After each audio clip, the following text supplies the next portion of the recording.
Hey guys, this video is for Calculus BC and this is 11.2, and if you are learning this with me, you are on your very last lesson before we start preparing for our AP test.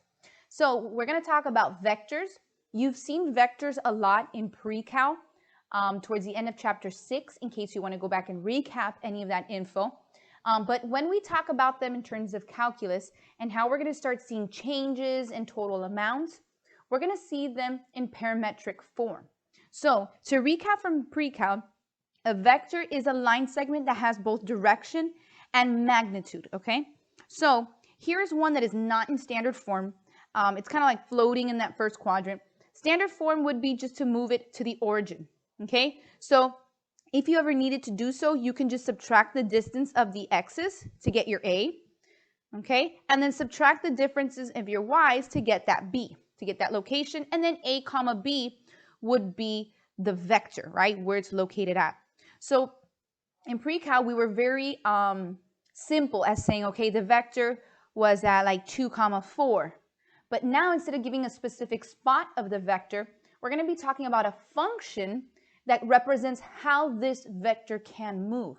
Okay, so for that reason, this is going to go back from what we learned at the beginning of this chapter with parametrics, where now that a is going to be a function of t for the x value, and then the b is going to be a function with respect to t to dictate the y value. Okay, so that's going to represent the position of the vector. If you ever want to know the velocity of that vector, you're just doing the first derivative to both of those functions. Okay, and then the acceleration, the second derivative to both of those functions. And then you can see the vector velocity labeled as such with the v's and the acceleration as such with the a's. Obviously, 1 and 2 is to differentiate between the two of them. The first one is always going to represent the x function, and the second one, the y function going up and down. Moving on with our formulas,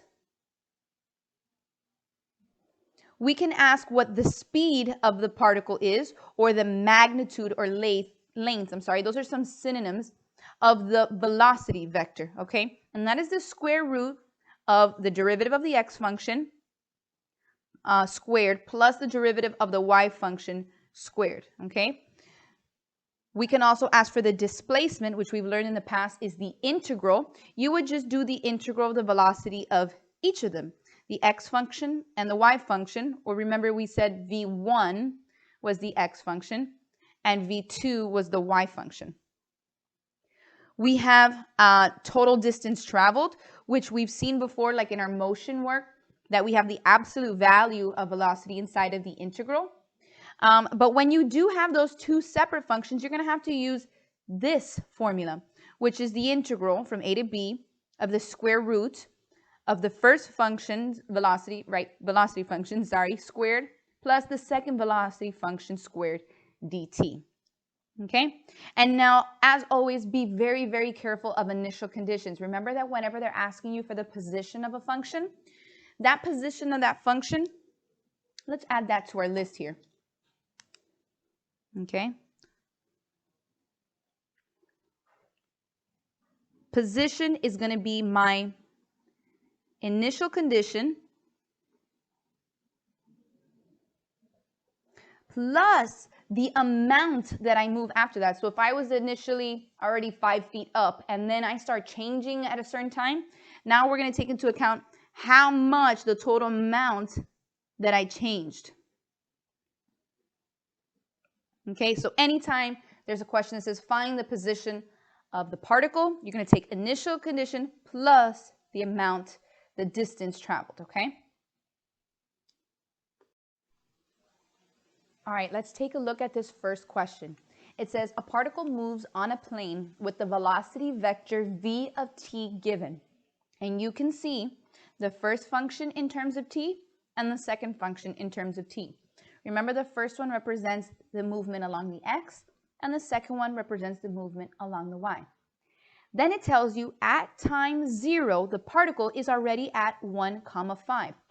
This right here is my initial condition, a little different than we're used to, because we're only used to seeing an initial condition with one number. There are two because, look here, it's our x and our y. It's if I were to plug in 0, I'd get a 1, 5. So this is my initial condition. Always mark it when you find it. Part A says to find the position, we just talked about this, of the particle at time equals 4. So remember, position is initial condition plus the change that happened after that. So we're going to have to do this twice because we're going to have to do it for the x function and for the y function. So position for my x at 4 is going to equal my initial condition. The initial condition for the x was 1 plus the change that happened from 0 to 4 of that velocity function, or in this case vector we'll call it, which is t minus 3 pi cosine of pi t dt. Okay? At this point, I'm going to do my antiderivative. I have a u sub going on here, where my u is pi t, and my u prime is just pi. Now, that pi is right here. So this is going to be my du. Okay? So when I go to do my antiderivative, I have 1 plus antiderivative of t is going to be half t squared. I can bring down that minus 3. That pi is going to disappear in my du. Antiderivative of cosine is sine of u, but now I can plug my u back in. And this goes from 0 to 4. So now I have 1 plus half, I'm going to say f of b. I'm plugging in a 4 here, so I have 4 pi, which I know lands right where 0 and 2 pi are. We'll put a bigger bracket there. Minus my function at 0, which I know when I plug 0 into the t, it's going to cancel.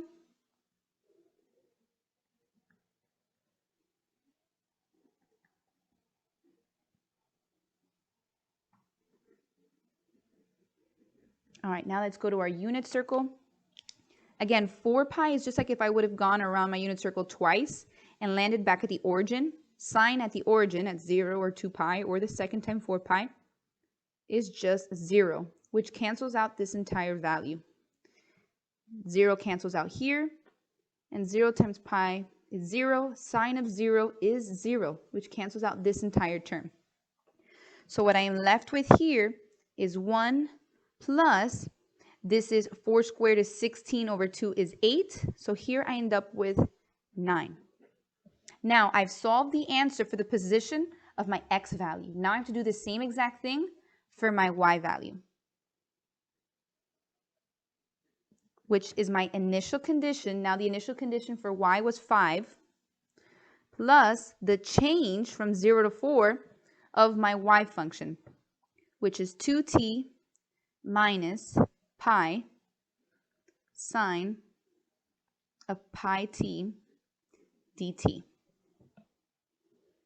Bring down my 5 plus antiderivative here would be t squared minus, I have a u sub going on here. My u is pi t. My u prime is pi. So here's my u. I have my pi, so this is going to disappear as my du. So it disappears. Antiderivative of sine is a negative cosine, so this is going to become positive cosine of u, but my u is pi t. And this goes from 0 to 4.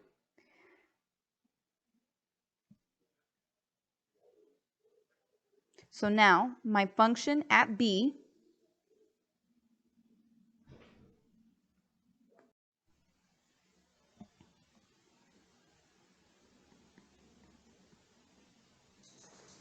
and then minus at a.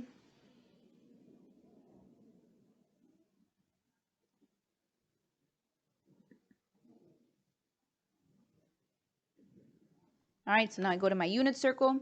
Remember, 4 pi is like just going around my unit circle twice and landing back at the origin. So cosine of that value is 1. This 0 is going to cancel out. And 0 times pi is 0, so it's the origin, and cosine of the value is 1. Be careful with this minus here. We have 5 plus 4 squared is 16 plus 1 minus 1. So that positive and negative 1 are going to cancel out. And then that 5 and that 16 total out to 21. So remember, the question said to find the position of the particle at 4. Well, at time equals 4, the particle is at 9, 21.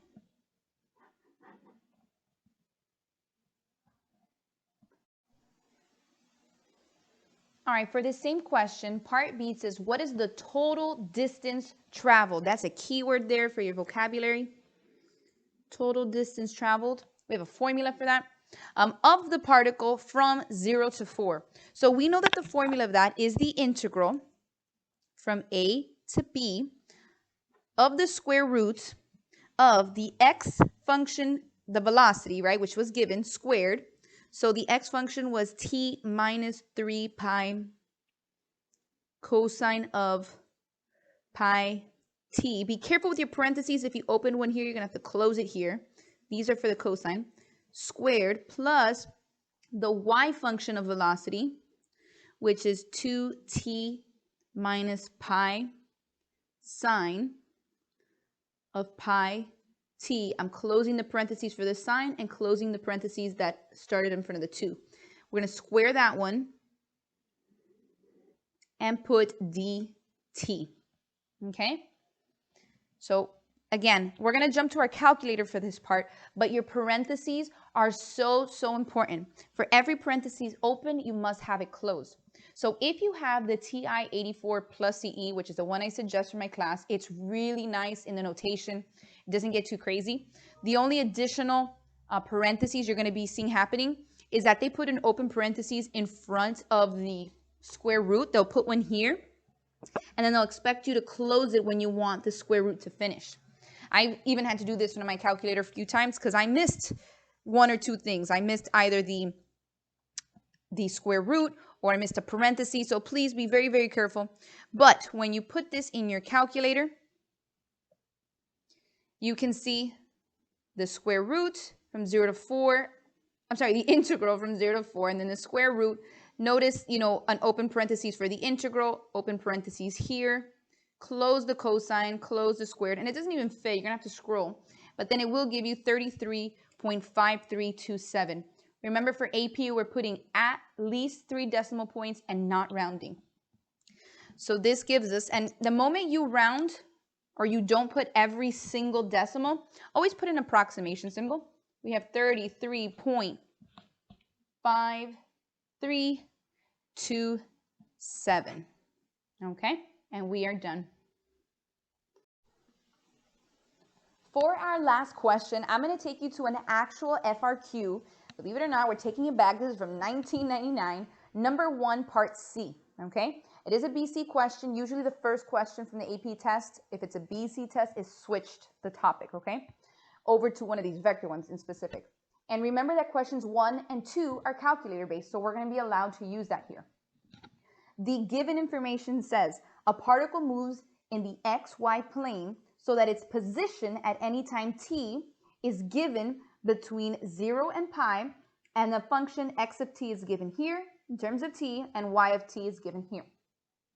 Part C reads, at what time t in between 0 to pi, notice they did not underline the inequalities here, okay, is the particle on the y-axis. Let's start with this first part.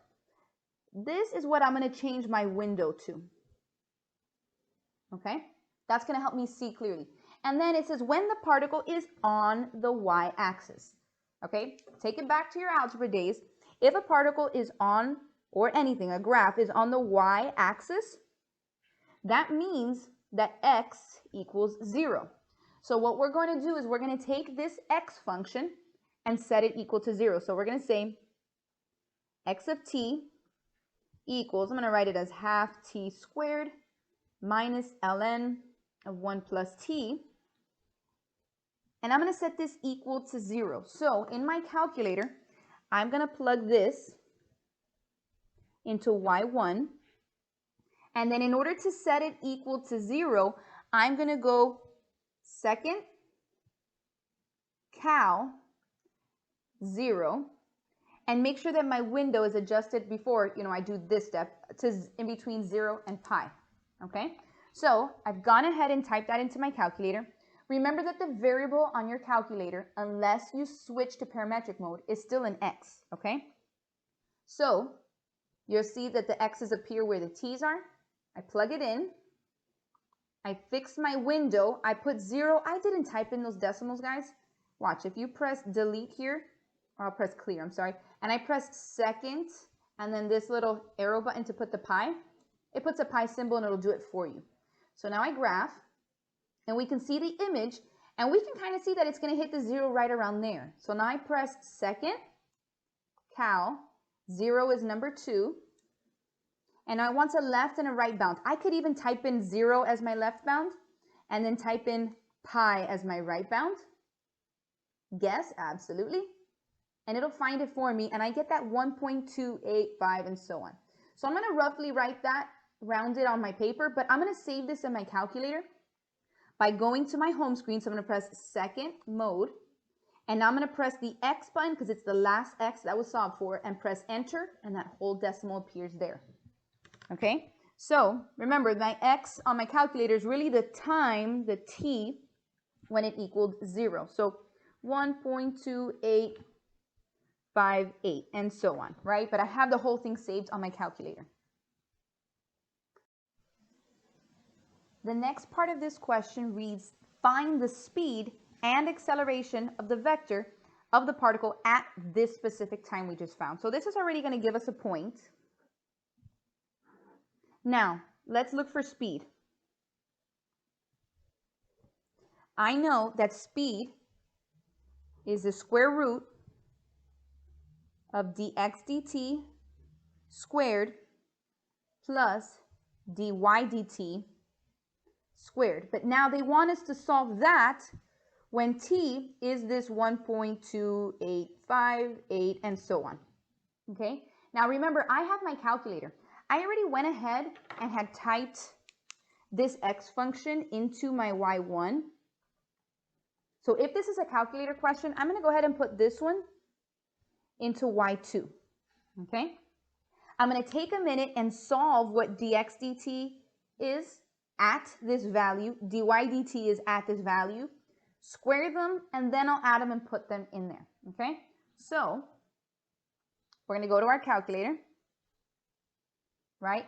If I saved the x function into my y1, I want to now do the derivative. So let me write it here so we see what we're plugging in.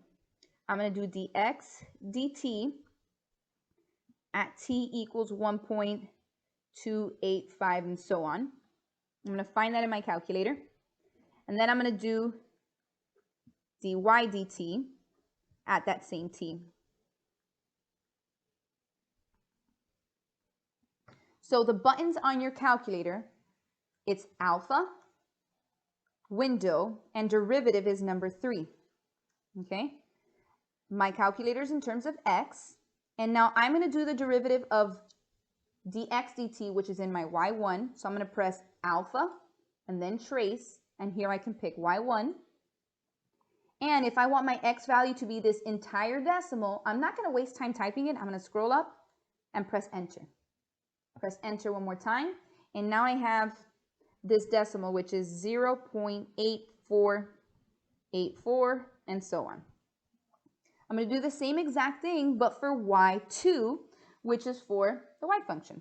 So I can scroll up and press enter. I'm going to scroll over to y1, delete it, press alpha, trace, and change it to y2. Press enter. Okay? And I've got 0.8432 and so on. So the two values that I just found was this dx dt and this dy dt. Okay? I'm going to plug these two answers into here, square them, add them, and then do the square root, okay? So follow me. We're going to say the square root of, I'm going to scroll up and press my first answer, parentheses, squared, plus, scroll up, press my second one, close parentheses, squared, and now I can press enter.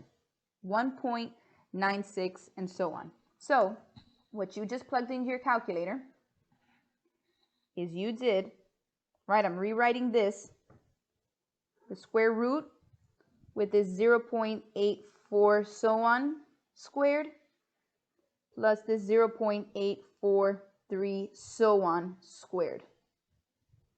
Okay, and in my calculator I get 1.196, and this is speed, so it's units per time. They didn't tell you my units per time, and if another question they did, you would write that there, okay?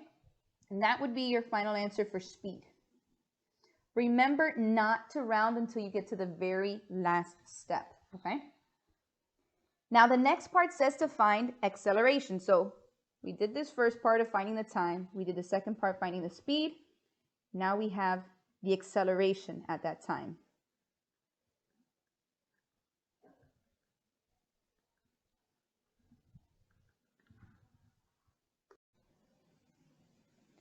So we know that acceleration, based on the formulas, is the second derivative of the position, which position was given to us, okay?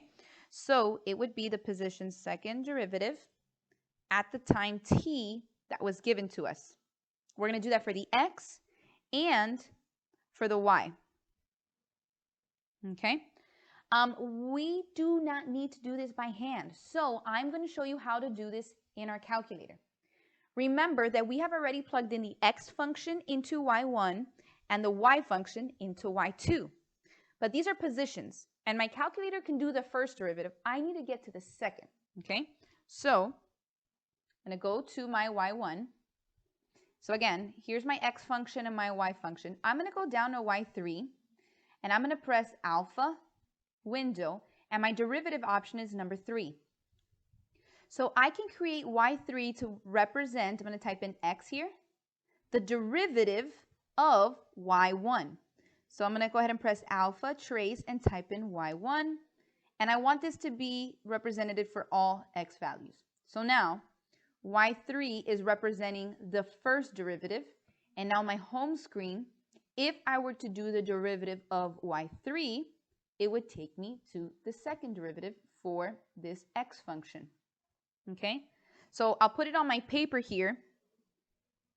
Y3 is going to represent x single prime of t. So then on my home screen, I'm going to do the derivative d dx of y3 at the time of that 1.28 and so on. Okay, I'm going to do the same exact thing for the second derivative, I'm sorry, for y.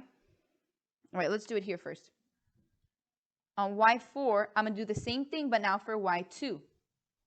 Alpha, window, derivative is number 3. My calculator's in terms of x.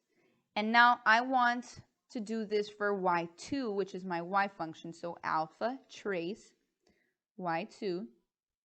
And for all x's, okay? So now y4 is going to represent y's first derivative.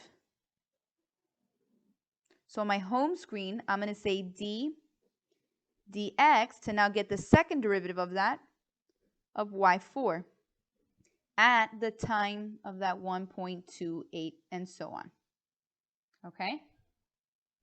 So let's go to my home screen. We're going to do alpha, window, number 3 is derivative. I'm in terms of x. And like I wrote here, I want to put of y3 because y3 is representing the first derivative. But if I do the derivative again, it'll get me to that second derivative that I'm looking for. So alpha, trace, y3. And then instead of retyping in that whole decimal or rounding, I'm going to scroll up to where I had found it. Here, my x was at 1.28 and such. Press enter, enter. And now I have that this acceleration, the x value, is, I'll put it in parentheses here, 1.19137. And now I'm going to do the same thing for the acceleration for the y value. I can scroll up, press enter, it retypes the whole thing, and I'm going to change this y3, delete it, to the y4. Alpha, trace, y4, and press enter, and I have a negative 2.879 and so on. So I'm going to put negative 2.879 and so on, and I am done. There is my answer for the acceleration at that time in parametric form, giving you the x and the y value.